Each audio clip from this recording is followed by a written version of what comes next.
So what is it that makes the rich rich? Can the mindset of the rich be identified and then applied to your own life? And by doing so, are you able to drastically alter your financial future? In today's episode, I want to take a look at one of the resources that dramatically changed the way that I've looked at money ever since. You're not going to want to miss this episode, so stick around.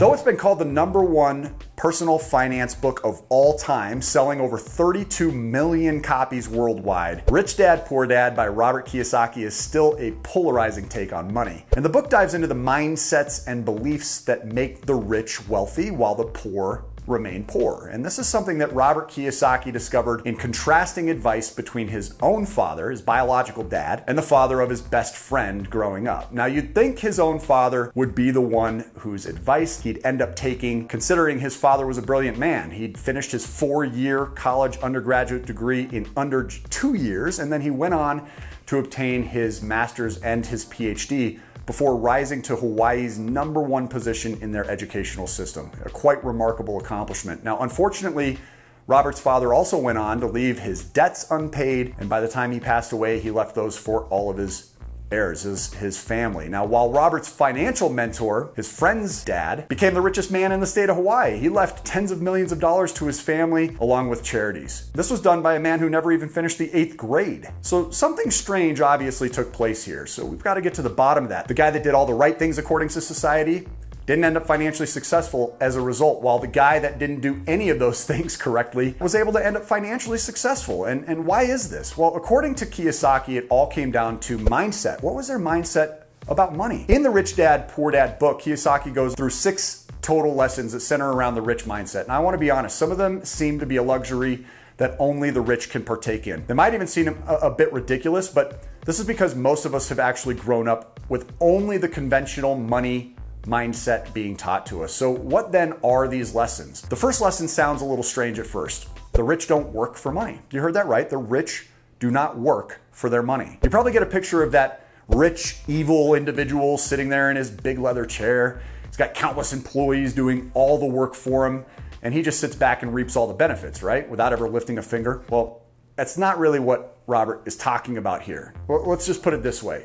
The poor and the middle class work for their money, and the rich have their money working for them. The first step in getting out from underneath the working for money side of things is escaping the cycle of fear and, of course, greed. Now, fear of going without money will often compel you to work for it. I've been there, you've been there, but once you get your paycheck, oftentimes impulse or even greed takes over from there, and it ends up causing you to spend that money that you've worked for very quickly on things that aren't helpful to you. And this cycle tends to grow the more money that you are making. I can't remember the last time as an entrepreneur I've made less than $250,000 in a year. And yet I've been there when impulse and greed has taken over and unnecessary spending is taking place. It always seems that the harder you're working for your money, the more you're getting paid, the more you end up spending. In fact, one of my close friends, Eric Crom, refers to this as Parkinson's law, where expenses rise to meet income. So instead of letting this cycle of fear and greed drive you when it comes to your money, you've got to invest your time to create assets that are generating money for you. Instead of working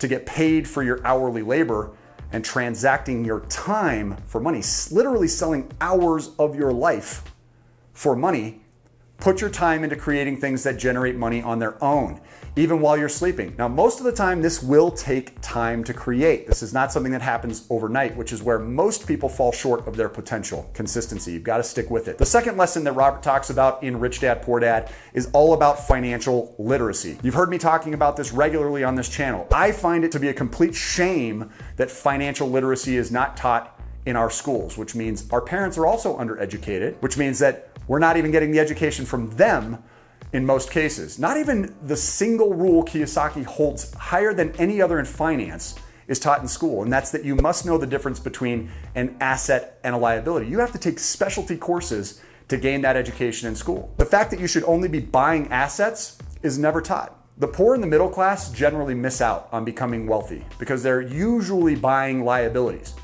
And in some cases, even considering them assets, which is quite remarkable as well. For instance, a new car is never an asset. It's a liability. If you're buying vehicles for a business that's creating income, it can be an asset. If you're buying yourself a personal vehicle to get around, it is a liability. What about those next new gadgets? How many times have you replaced your iPhone or smartphone in the last 10 years? Also a liability. Assets will create perpetual streams of income, whereas liabilities are going to create expenses. Using this mindset, you'd almost have to consider your house as a liability because your home is going to create a lot of additional expenses for you as well. The mortgage payment being the most obvious, primarily interest costs, property taxes, maintenance, insurance. Most of all, missed opportunities, I think, need to be factored in there from just having your money tied up in the house rather than out working for you. Now, this goes back to the first lesson, have your money working for you, but it goes beyond it as well because Kiyosaki is really saying that making money is not as important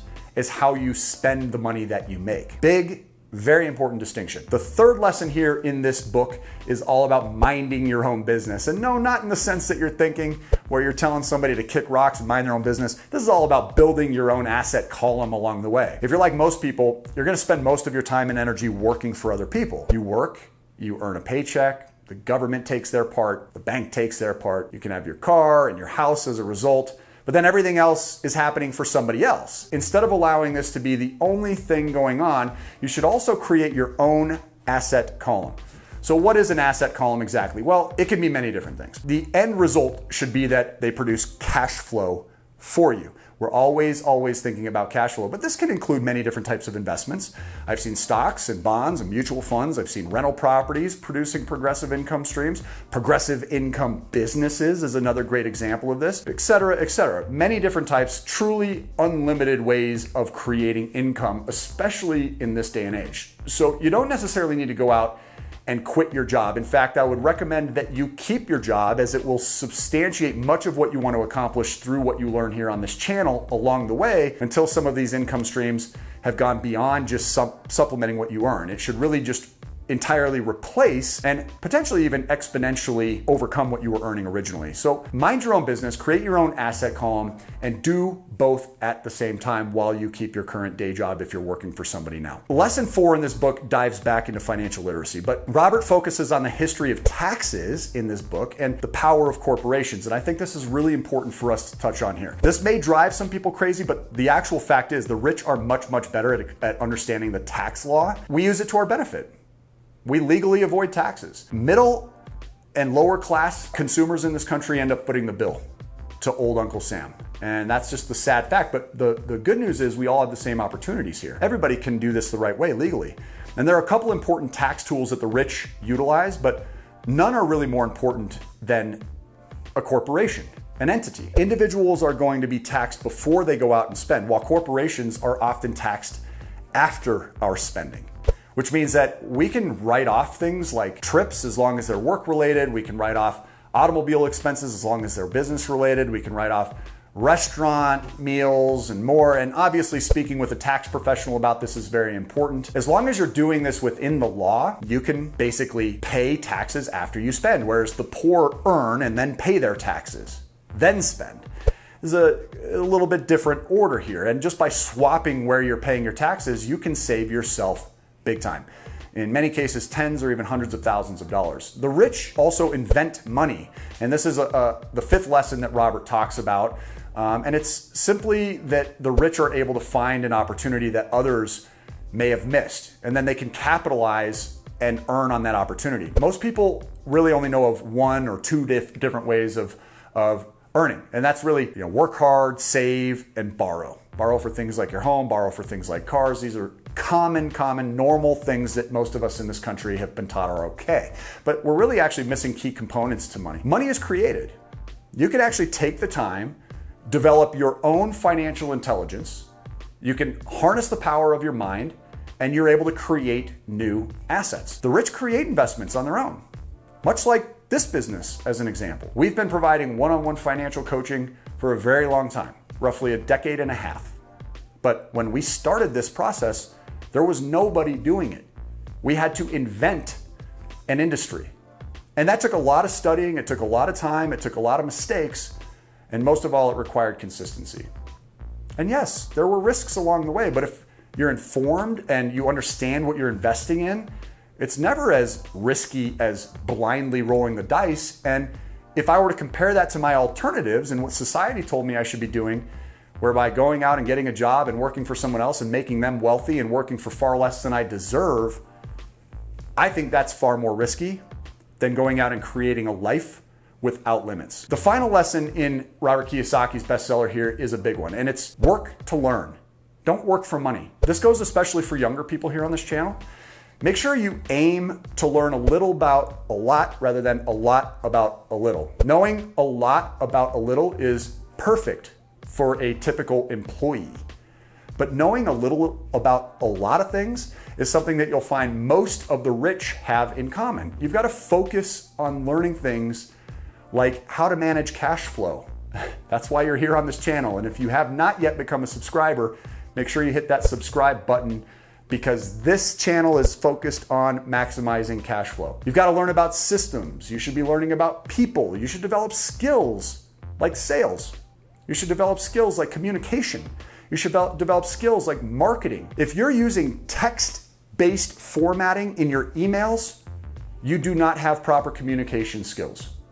You need to study what it takes to look and sound and act like a professional, because those skills are the most necessary that you're gonna find in creating wealth. So how do you really get all of this going? How do you change your mindset in order to change your situation? Well, you're gonna have to overcome some obstacles.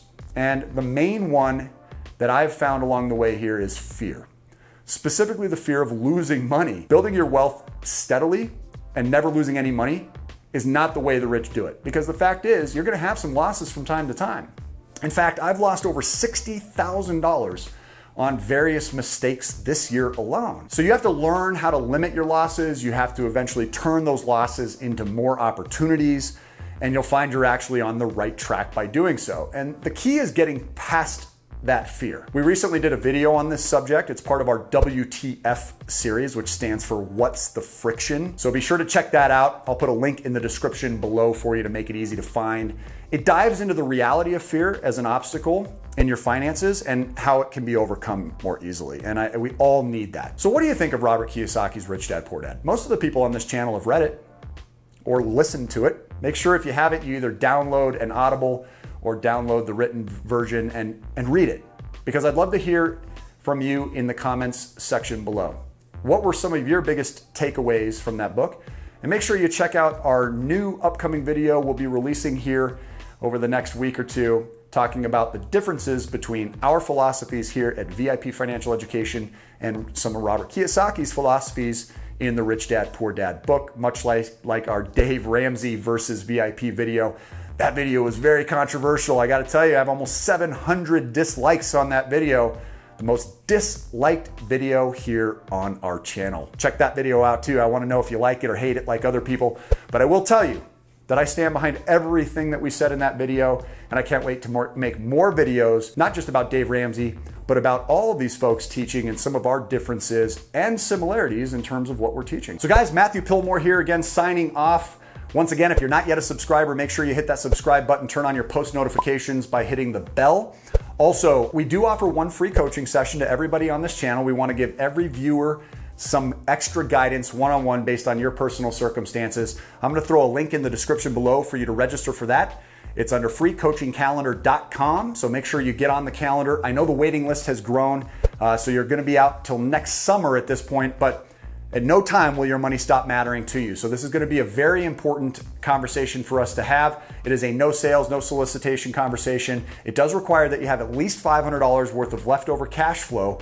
And the way you calculate your cash flow is take all your streams of income, subtract your expenses for the month, make sure you're using long-term averages for those infrequent expenses, and make sure that you use the Cash Flow Cruncher. That's another free gift that we offer in order to make this as easy on you as possible. Guys, we look forward to seeing you on the next video. Until then, make it a great day today and take care.